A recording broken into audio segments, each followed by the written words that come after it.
Good afternoon to all of you. Myself Rohit भैया। और आज की क्लास का हमारा टॉपिक होने वाला है पेरेंटल न्यूट्रिशन के बारे में। आज की क्लास का हमारा टॉपिक है पेरेंटल न्यूट्रिशन। अगर हम पेरेंटल न्यूट्रिशन की बात करें, ये पेरेंटल न्यूट्रिशन होता क्या है?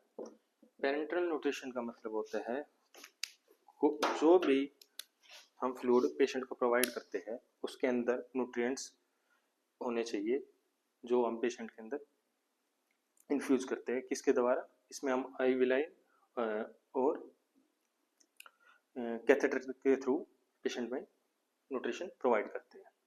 इसके मतलब क्या होगा? Admission the nutrient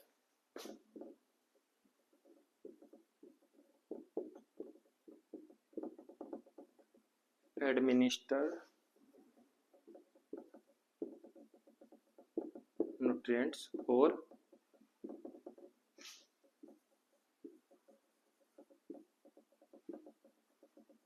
energy producing substances। ठीक है, जो हम पेशेंट को IV लाइन के थ्रू पेशेंट में प्रोवाइड करते हैं। ठीक है, अब इसके बाद बात करें, जो हम पेरेंटल न्यूट्रिशन प्रोवाइड कर रहे हैं पेशेंट को, इसके इंडिकेशन क्या क्या है? ये किस किस सर्जरी में या मतलब किस किस चीज में हम पेशेंट को ये चीज प्रोवाइड करते हैं। अब बात करते हैं इसके इंडिकेशन के।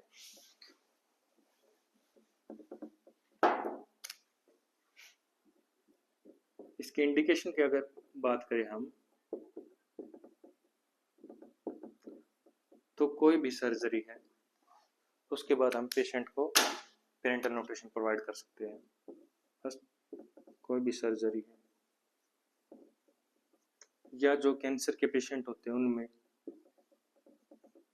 कैंसर के पेशेंट में जिनको कीमोथेरेपी चलती है,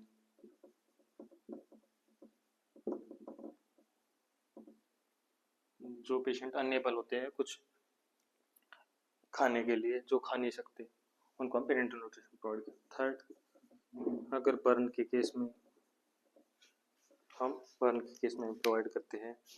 फोर्थ वन, हम कोई भी पेशेंट जो अनकॉन्शियस है उसको भी हम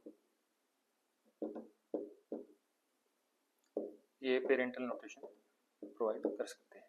जो गए इंडिकेशंस के बारे में। अब इसके बाद बात करते हैं कि इसके पर्पज क्या है इसको प्रोवाइड करने का। फर्स्ट पर्पज क्या होगा हमारा कि पेशेंट को जो न्यूट्रिशन नीड है वो पूरी हो सके।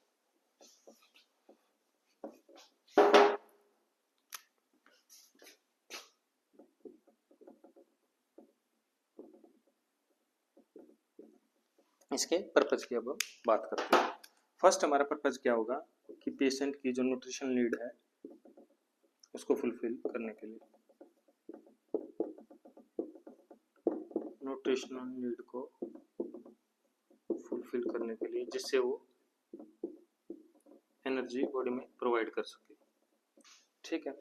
सेकंड, इसके बाद हम बात करें जो हमारे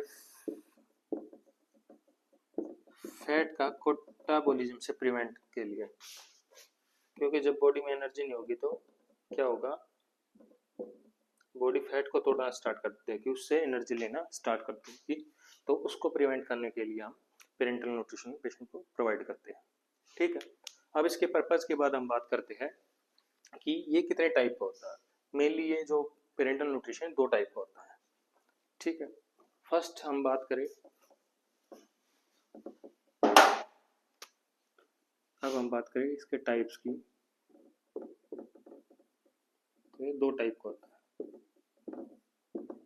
फर्स्ट, उसको हम बोलते हैं पीपीएन। क्या बोलते हैं? पीपीएन। सेकंड नंबर हो गया टीपीएन। टीपीएन पीपीएन की अगर हम बात करें, इसको बोलते हैं पार्शियल पेरेंटल न्यूट्रिशन। टीपीएन की अगर हम बात करें, जिसको हम बोलते हैं टोटल पेरेंटल न्यूट्रिशन। ठीक। अब इसके बाद बात करते हैं कि पीपीएन में होता क्या है। पीपीएन में क्या होता है, कोई भी सिंगल सब्सटेंस, कोई भी सिंगल न्यूट्रिएंट अगर हम पेशेंट को प्रोवाइड कर रहे हैं तो वो किसके अंदर आता है, वो हमारा पीपीएन के अंदर। जैसे कि कोई भी कार्बोहाइड्रेट हो गया, ठीक है, तो ये आता है, अगर सिंगल प्रोवाइड करते हैं तो पीपीएन के अंदर इंक्लूड होता है। अब इसके बाद बात करते हैं कि जो हम ये प्रोवाइड कर रहे हैं ये हम कैसे प्रोवाइड करते हैं। इसके लिए हम आईवी लाइन लगाते हैं जिसको हम बोलते हैं पेरिफेरल लाइन।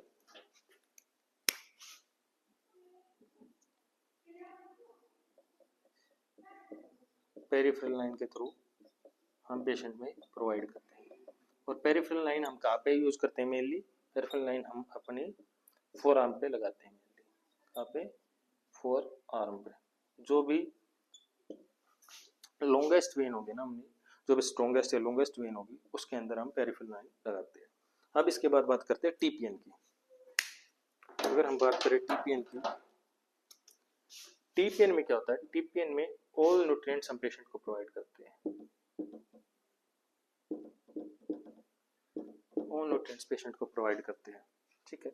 और ये किसके थ्रू जाते हैं, किसके थ्रू, ये पेशेंट को हम प्रोवाइड करते हैं सेंट्रल लाइन के थ्रू, ठीक है। अब इसके बाद बात करिए सेंट्रल लाइन के थ्रू जाता है, वो पेरिफेरल लाइन के थ्रू जाता है। जो ये हमारी सेंट्रल लाइन होती है, सेंट्रल लाइन हम पेशेंट में कहाँ पे लगाते हैं, ये हमारी फीमोरल वेन, फीमोरल या जुगुलर वेन या सबक्लेवियन वेन में हम ये सेंट्रल लाइन लगाते हैं। सबक्लेवियन वेन में हम पेशेंट को ये लगाते हैं, ठीक है। ये होगा टीपीएन और पीपीएन के बारे में बात। अब इसके बाद बात करते हैं कि जो हमने ये लगाया है, तो इसमें अब आगे बात करेंगे कि जो भी ये इंटरमिटेंट और इसके बारे में पढ़ेंगे। अब हम कंटिन्यूअस के बारे में कि कंटिन्यूअस टीपीएन क्या होता है और इंटरमिटेंट टीपीएन क्या होता है। अब टीपीएन के पार्ट पढ़ते हैं।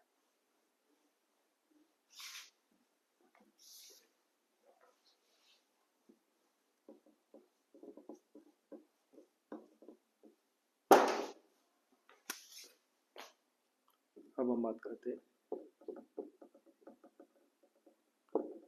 Types of TPN. TPN mainly कितने टाइप का होता है, दो टाइप का होता है। फर्स्ट हो गया हमारा इंटरमीडिएट,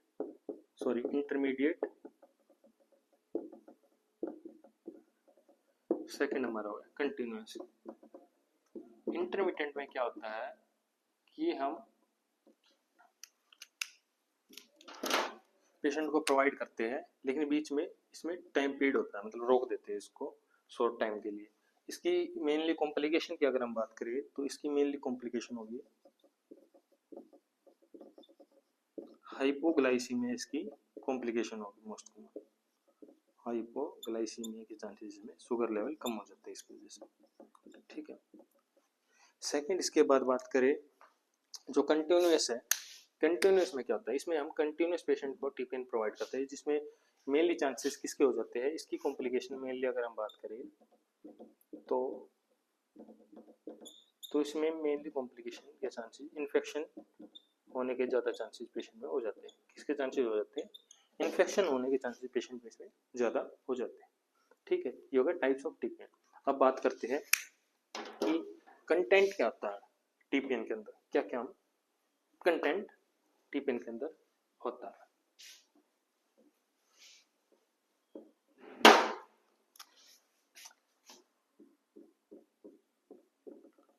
अब बात करते हैं कंटेंट ऑफ। अगर हम कंटेंट की बात करें, फर्स्ट इसके अंदर हमारे होते हैं कार्बोहाइड्रेट, सेकंड हमारा हो गया प्रोटीन,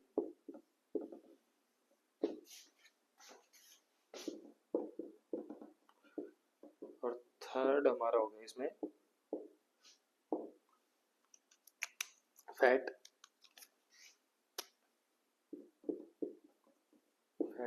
फोर्थ हमारा हो गया इंसुलिन, और फिफ्थ कंपोनेंट इसमें हमारा होता है हेपारिन।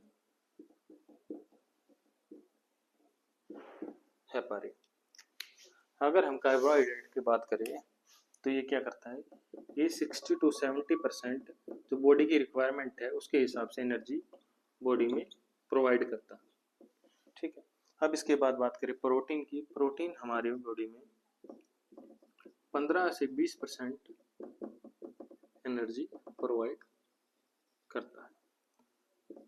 फैट का क्या है, फैट 20 to 30% एनर्जी बॉडी की रिक्वायरमेंट के हिसाब से प्रोवाइड करता है। इंसुलिन क्या करता है, क्योंकि हाइपरग्लाइसेमिक के चांसेस हो जाते हैं पेशेंट में, तो इंसुलिन उसमें हेल्प करता है। और हेपारिन जो भी एंटीकोगुलेंट है कोगुलेशन से प्रिवेंट करने के लिए हेपारिन पेशेंट में इंड्यूस करते हैं। ठीक है, ये हो गया कंटेंट ऑफ टीपीएन के बारे में बात। अब इससे आगे बात करते हैं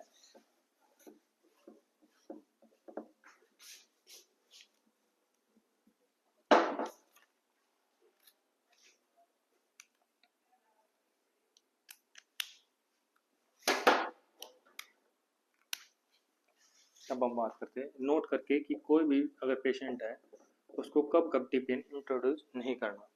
अगर फैट ग्लोब्यूल्स हमें दिख रहे हैं, अगर हमें फैट ग्लोब्यूल्स जो टीपीएन है उसमें दिख रहे हैं तो हम पेशेंट में जो टीपीएन है वो इंड्यूस नहीं करेंगे।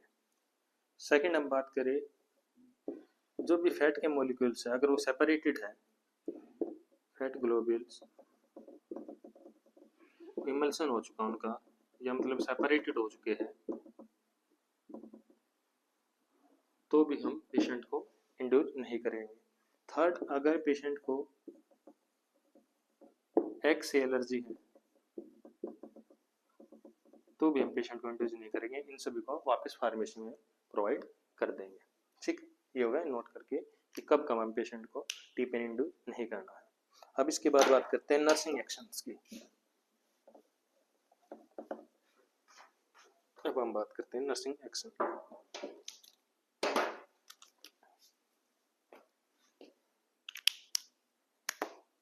अब हम बात करते हैं नर्सिंग एक्शन क्या क्या हो गया। कोई भी टीपीएन फ्लूइड है, कोई भी टीपीएन फ्लूइड है, TPN fluid not hang more than 4 hour से ज्यादा हम टीपीएन को हैंग करके नहीं रखेंगे। 4 आवर से ज्यादा कभी भी नहीं रखेंगे। सेकंड, अगर टीपीएन बैग लगा रखा पेशेंट को तो वो चेंज कब करेंगे, विद इन 72 आवर्स हम 72 आवर्स में पेशेंट का बैग हम चेंज करेंगे।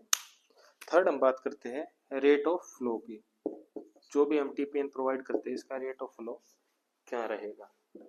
रेट ऑफ फ्लो की अगर हम बात करें तो 1 ml पर मिनट के हिसाब से 1 ml पर मिनट फॉर 10 मिनट्स, 10 मिनट के लिए में पेशेंट को रेट ऑफ फ्लो के हिसाब से हम पेशेंट को प्रोवाइड करेंगे। लेकिन इसके बाद बात करें कि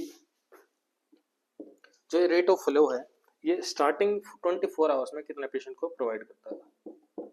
स्टार्टिंग 24 आवर्स में कितना प्रोवाइड करना है, ये हमें प्रोवाइड करना है 40 से 60 ml पर आवर। और आफ्टर 24 आवर्स कितना प्रोवाइड करना है, आफ्टर 24 आवर्स कितना प्रोवाइड करना है। और सिक्स्थ, इसमें हम आफ्टर 48 आवर्स किस रेट से पेशेंट को प्रोवाइड करना है उसकी हम बात करते हैं। अगर आफ्टर 24 आवर्स उसको हो गए हैं तो 80 ml पर आवर की रेट ऑफ से हम पेशेंट को इंड्यूस करेंगे टीपीएन। लेकिन आफ्टर 48 आवर हम 120 ml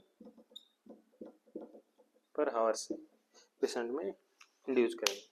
ठीक है, ये गया टीपीएन के नर्सिंग एक्शन की। कोई भी बैग अगर टीपीएन का लगा है उससे 4 घंटे से ज़्यादा हम हैंग नहीं करके रखेंगे और 72 घंटे के अंदर उसको चेंज करेंगे। थर्ड, रेट ऑफ फ्लो उसका नॉर्मली अगर स्टार्टिंग 10 मिनट की बात करें तो 1 ml पर मिनट के हिसाब से इसमें जाएगा। लेकिन आफ्टर स्टार्टिंग 24 आवर के 40 से 60 ml पर आवर्स की स्पीड से ये जाएगा। लेकिन आफ्टर 24 आवर्स कितना जाएगा, ये 60 ml 80 ml पर आवर की स्पीड से जाएगा, और आफ्टर 48 आवर्स ये जाएगा 120 ml पर आवर की स्पीड से। ये हो गया टीपीएन के बारे में बात। इसमें आना पड़ा पेरेंटल न्यूट्रिशन में क्या क्या पड़ा, इसका पर्पज पेरेंटल न्यूट्रिशन होता क्या है। जब भी पेशेंट अनएबल होता है कुछ भी खाने के लिए, नहीं खा सकता अगर पेशेंट कोई भी चीज़, तो उसको सेंट्रल लाइन या पेरिफेरल लाइन के थ्रू हम न्यूट्रिशन प्रोवाइड करते हैं, जिसको हम बोलते हैं पेरेंटल न्यूट्रिशन। दो टाइप का होता है, पीपीएन और टीपीएन। पीपीएन में क्या है, एक सिंगल न्यूट्रिएंट्स हम पेशेंट को प्रोवाइड करते हैं, जो हम पेरिफेरल लाइन के थ्रू पेशेंट को इंड्यूस करते हैं। लेकिन टीपीएन में क्या है, हम ऑल द न्यूट्रिएंट्स हम पेशेंट को प्रोवाइड करते हैं, जिसके अंदर 5 कंपोनेंट रखने पड़े, कार्बोहाइड्रेट, प्रोटीन और फैट के बारे में, और हेपारिन और इंसुलिन के बारे में। ये हो गया टीपीएन के बारे में। फिर हमने पढ़ा टीपीएन कितने टाइप का, 2 टाइप का होता है, एक हो गया इंटरमीडिएट, दूसरा हो गया कंटिन्यूस। उसकी कॉम्प्लिकेशन के बारे में हमने बात करी। इंटरमीडिएट के हमने कॉम्प्लिकेशन के बारे में बात करी, जिसकी कॉम्प्लिकेशन हाइपोग्लाइसीमिया। बट जो हमारी टीपीएन है, जो सेकंड इसके टीपीएन की है, जो कंटिन्यूस है, कंटिन्यूस में क्या है, इन्फेक्शन उसकी मोस्ट कॉमन कॉम्प्लिकेशन। ठीक है, उसके बाद हमने पढ़ा इसके नोट करके कि किस किस कंडीशन में हमें टीपीएन पेशेंट को प्रोवाइड नहीं करना चाहिए। उसके बाद नर्सिंग एक्सपेंस के बारे में बात करी, जो जी लिखी। Thank you so much. अगर क्लास पसंद आए तो क्लास को लाइक, चैनल को शेयर और सब्सक्राइब जरूर करिए। Thank you so much.